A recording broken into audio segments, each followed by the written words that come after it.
Okay, we're back again. We're talking about birthday party, and the sponsor was J Day Dress Company, and that's Jayday. DAY, yes. The J-Day Dress Company manufactured mass dresses for under $10 in those days. $9.95, I think, was the going price. And they marketed them through Gimbel's and Macy's and other mass-produced, mass kind of department stores. And they bought sponsorship of birthday party, and the lady who was hosting the show would wear their dresses during the show and indicate that it was a J-Day dress, and they were available at Macy's and Gimbel's. And their sales and production really skyrocketed as a result of the sponsorship, even with a small circulation that we were able to deliver in New York. The producer of that show was Lou Dahlman? Lou Dahlman, that's right. It was his wife who was the hostess of the show. There was another show called Cash and Carry. Dennis James. I have trouble remembering that one. Okay, I understand that show, the sponsor was Libby's, and they would have the cans on the shelves. It was sort of a quiz show, I guess. I don't recall it. Okay. I'm sorry. There's another show called Small Fry Club. Yes, that was a man by the name of Bob Emery who originated in Boston and came to New York, and he did this across the board, Monday through Friday, half hour for children called the Small Fry Club, in which he did all kinds of newsy type things for children. And how did he come across on screen? Sort of grandfatherly, avuncular, I think you would call it. And it was a popular show on Dumont? Very much so. Very much so. I think it ran from 6:30 or 6 to 6:30 every evening. There was another show called the Original Amateur Hour? Yes, that had been a radio show, a very popular radio show, hosted by Major Bowes for many years on, I believe it was NBC. And Major Bowes died and the program stopped, but they brought it to our attention at Dumont, and they had a man named Ted Mack replace the late Major Bowes as the host of the show. And it was a 1-hour amateur show showcasing everything from people who, a man who played tunes by banging his knuckles on his head and opening his mouth so you could hear the reverberation, to whistlers and singers, and a number of very prominent people got their start on that show. And we ran it on Sunday nights from 7 to 8, and it ran for several years, and I sold it to the P. Lorillard Company for Old Gold, and they would do live commercials using Dennis James as their spokesman, and they had dancing cigarette packs, which were their television trademark, and they became known as the dancing cigarettes. How did that look on screen, the cigarette packs? Well, we did it from the Adelphi Theater in New York, and it was very interesting and very novel as far as the medium was concerned.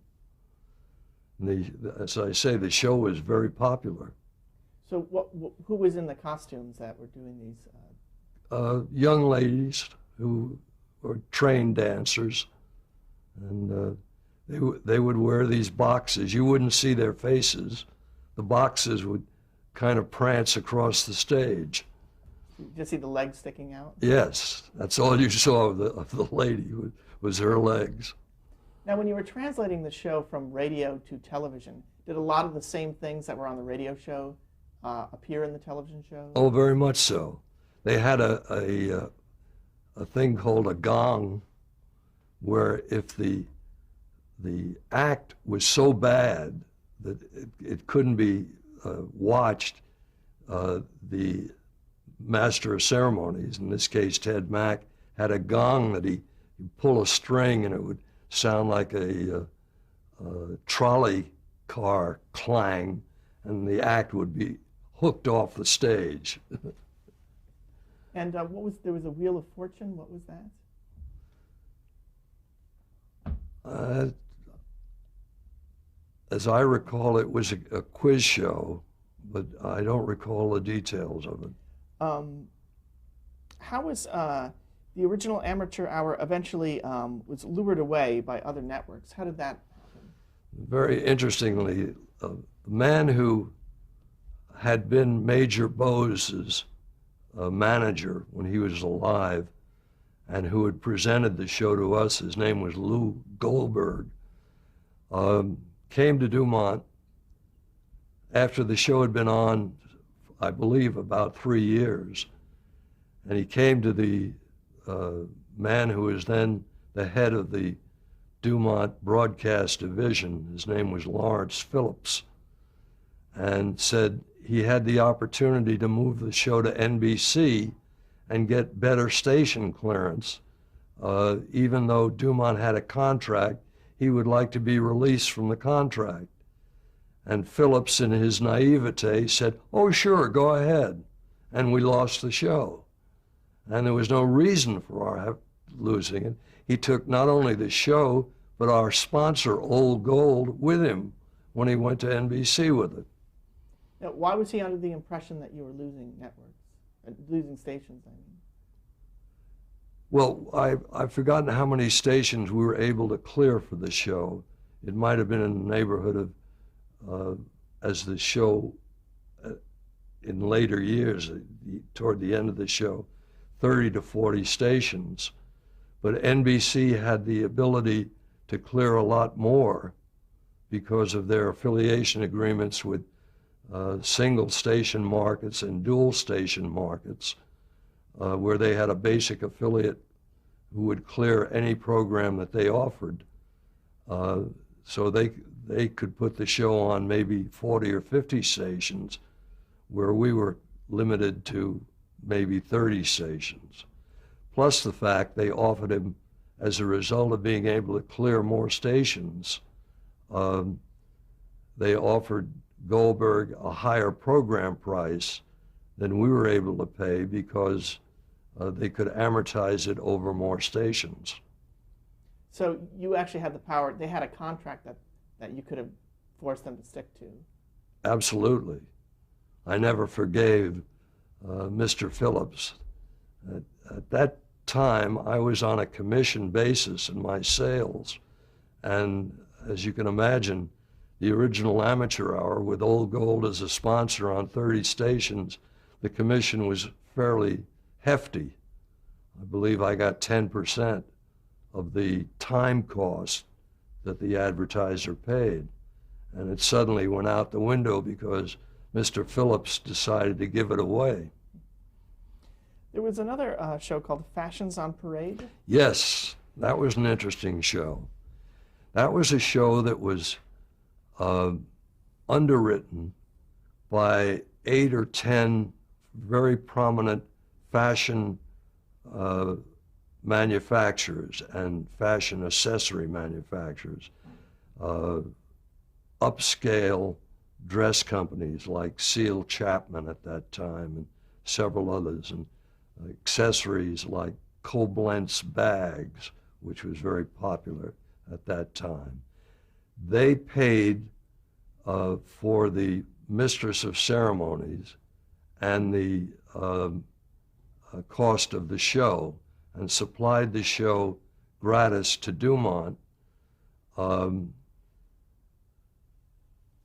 by underwriting the facilities cost and the cost of the models and the mistress of ceremonies. And Was that an unusual arrangement? it was very unusual, but it was a way for us to get programming without having to pay for it, and which was something we were very interested in at that point. And one of my agencies, Benton and Bowles, had the Procter & Gamble account. And I went to them and said, look, we'll sell you this show for time cost only, because we get the show for nothing, and it's a half hour, and you will have 3 minutes of commercial time in the show to sell your products. And Procter & Gamble had never been on television up to that point. Ultimately, they became the #1 advertiser in television, and might still be to this day, I'm not sure. And the agency, Benton and Bowles, thought that was a good idea, and they went to Procter & Gamble, and they bought it. And I recall the first night of their sponsorship, Procter & Gamble being a Cincinnati company, and most of their advertising people, media people, were based in Cincinnati. They all came to New York to see Procter & Gamble's first television show. So many of them that we couldn't let them all in the control room. We had to put them up in the balcony to watch the show. It was done out of the Wanamaker studio. And I recall the Benton and Bowles commercial producer. Incidentally, all the commercials were done live in those days. They didn't use film. Came to me about a half hour before the show and said, we're doing a Prel commercial, the shampoo product of Procter & Gamble's, and you people don't have a sink. I've got a man washing his hair in a sink. So I went out in Greenwich Village and I found a sidewalk vendor selling bathroom appliances, and I bought a sink from him, took it back to the studio. We filled it with water, and they were able to use their model washing his hair in this sink that I brought in. Was this sort of impromptu stuff? Did this happen a lot in those days? Oh, everything was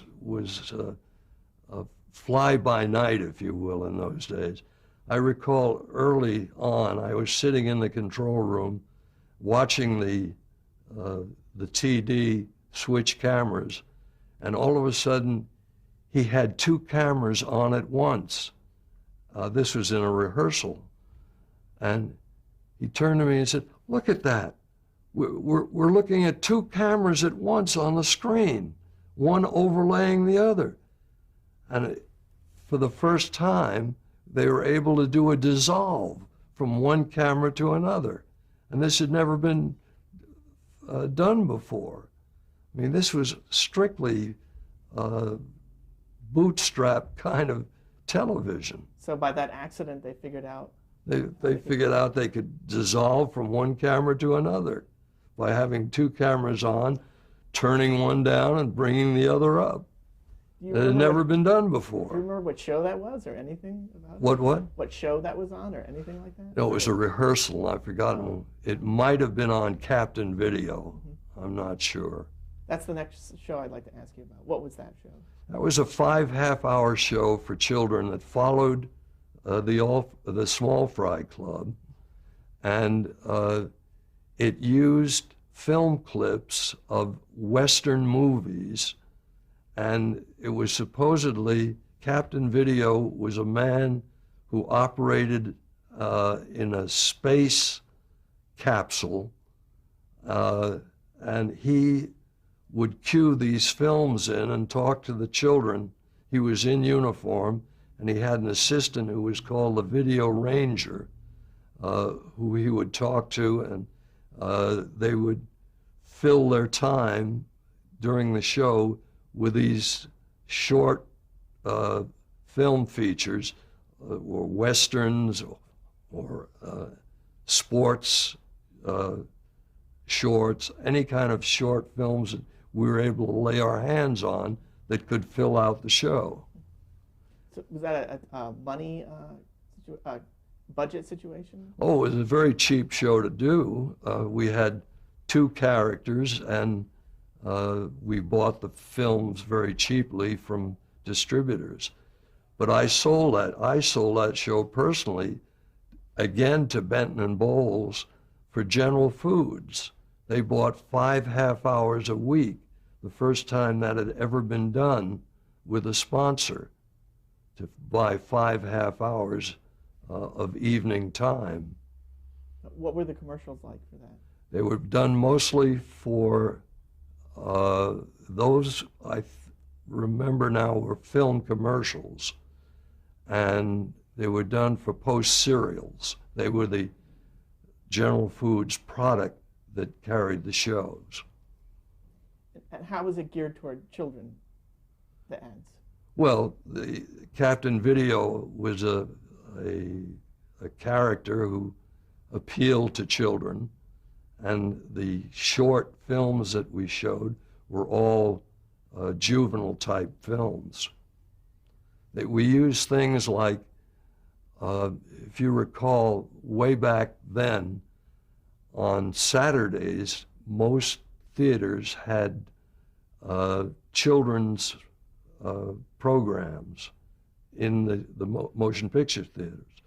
And part of those programs was the serial that would run maybe 10 minutes and would have a cliffhanger, and you'd have to come back next week to see the resolution of the story, and it kept going, these serial films. And it was those serial films that had been used in theaters that we used for Captain Video. Do you remember what the actual budget was on that show? Oh gosh, no. No, I'm sorry. It was very cheap.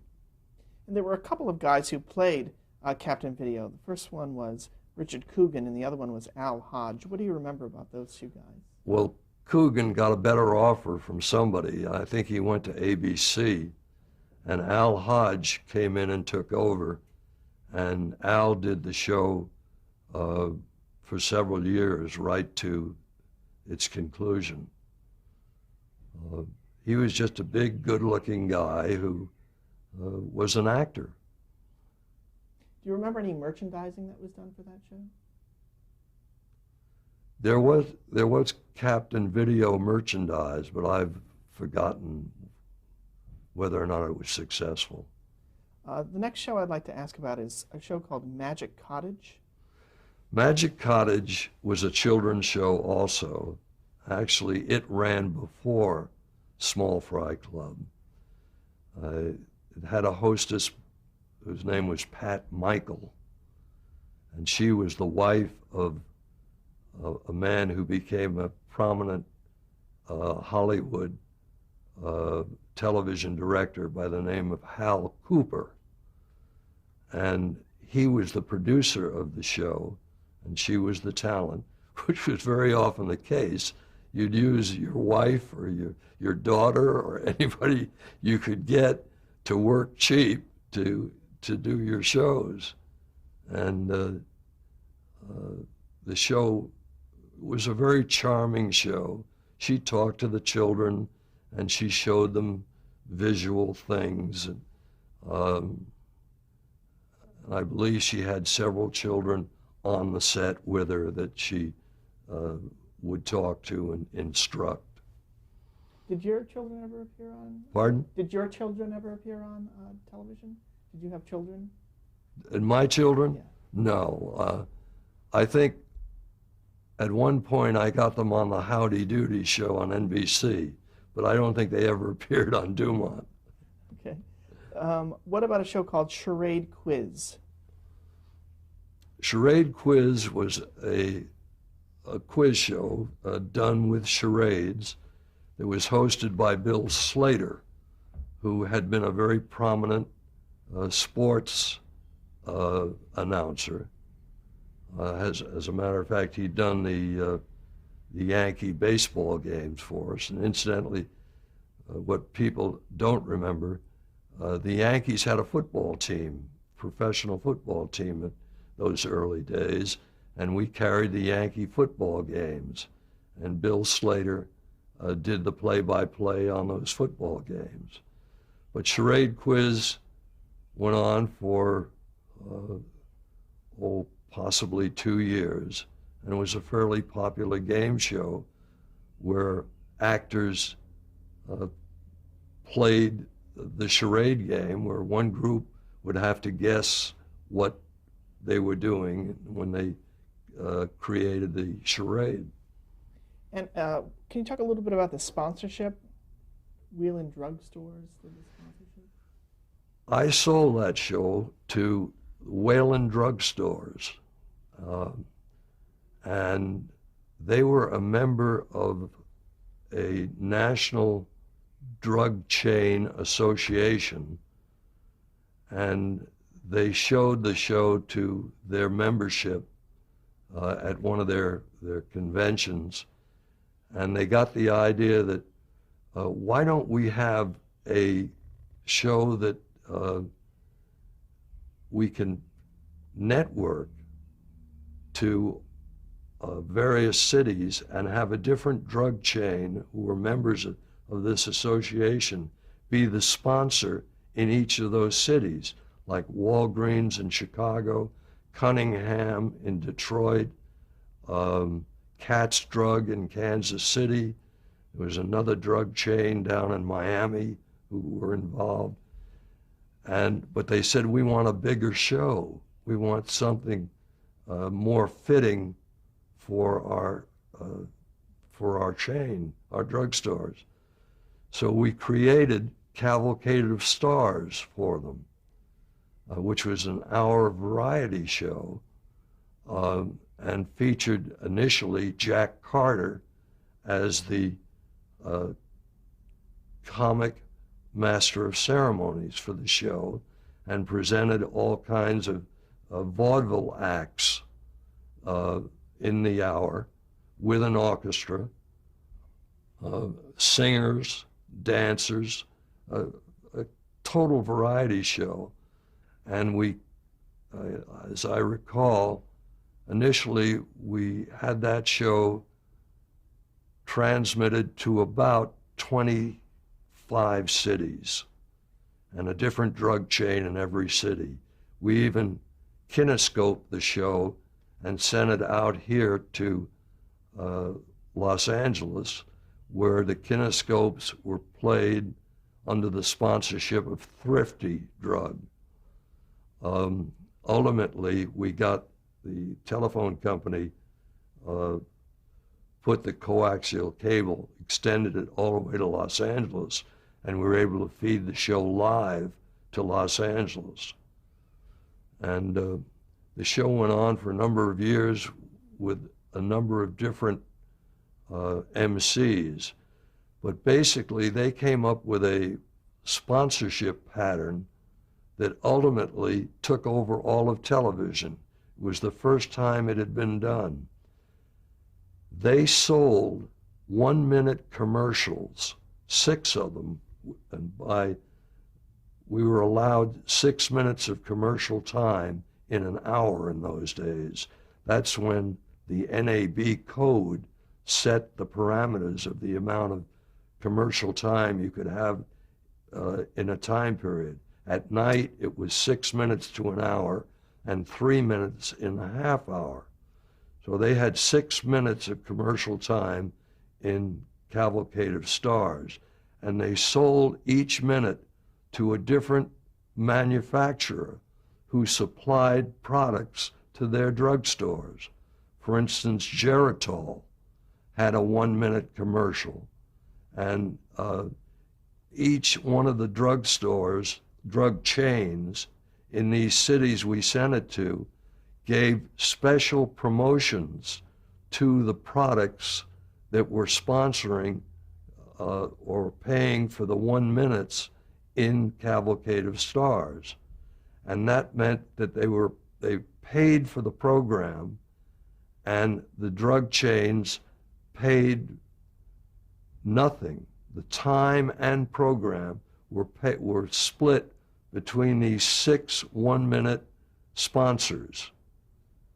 And ultimately, 1-minute commercials became the way of life in television, and it broke down ultimately to 20-second commercials, which we now have today.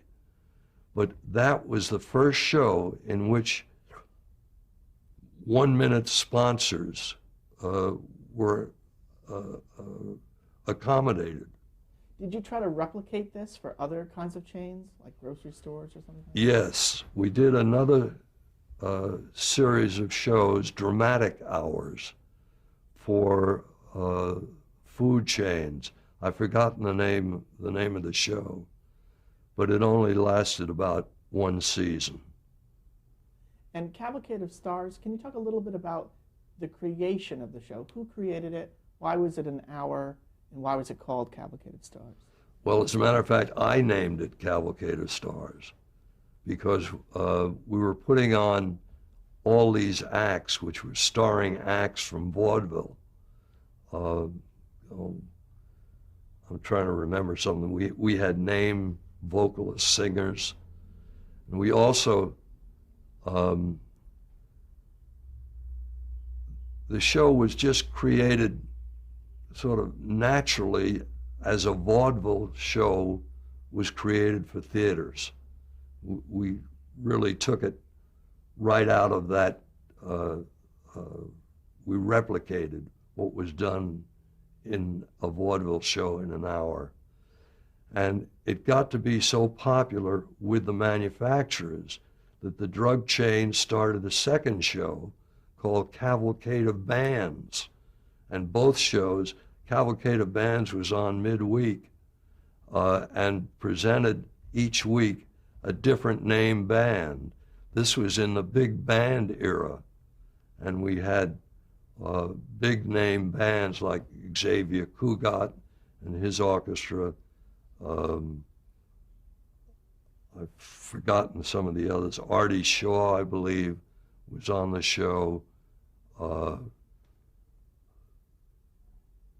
I've forgotten the names of the band. Oh, the Dorsey bands were on, the Glenn Miller bands.